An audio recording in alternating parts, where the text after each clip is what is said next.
Hello everyone! Hello mga pangga! For today's video is let's prepare po snacks, and this fruit pala is called breadfruit and it's called kulo in Cebuano. So lulutuin natin to and gawin po natin pang snacks.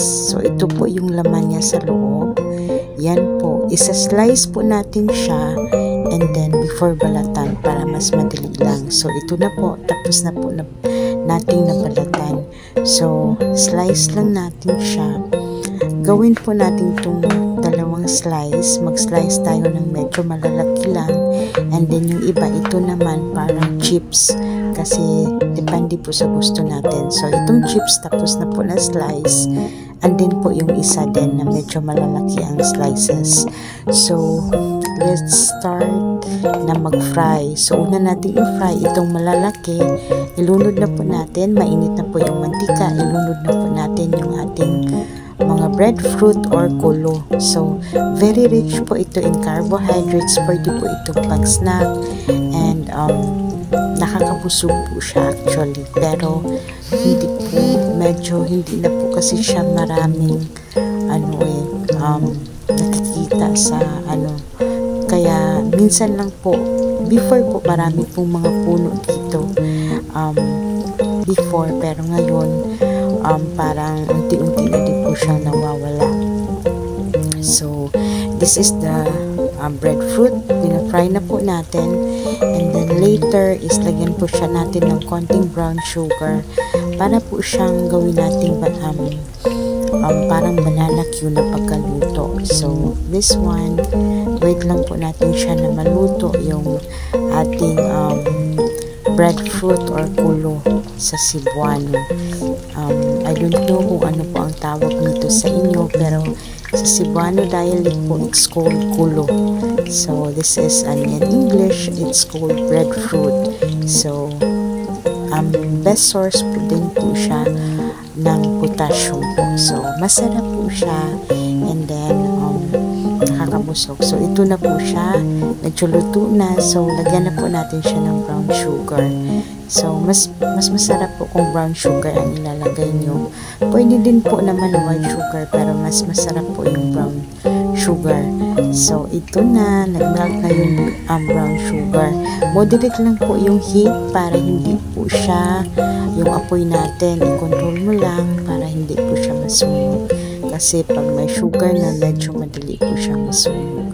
So next naman itong ating chips, kung paano natin siya ipa-fry lang din natin, din lagyan natin yung brown sugar later pag medyo crunchy or crispy na po siya.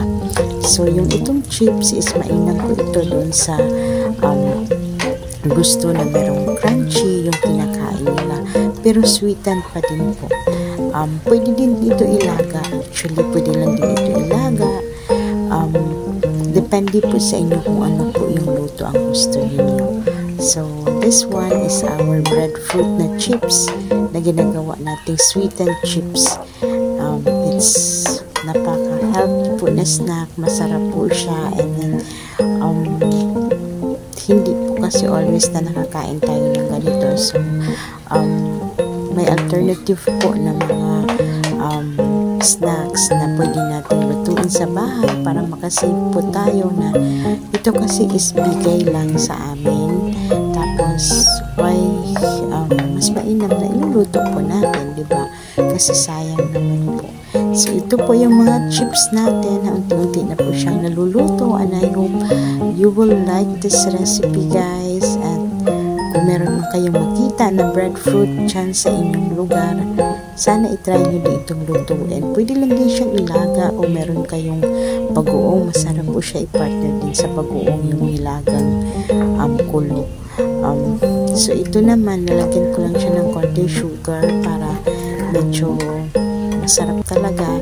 And then kung ayaw nyo naman na may sugar, pwede din siyang gawing fries. Depende po sa inyo kung anong luto ang gusto niyo. So ito na po yung ating naluto ng mga chips at saka yung ating yan.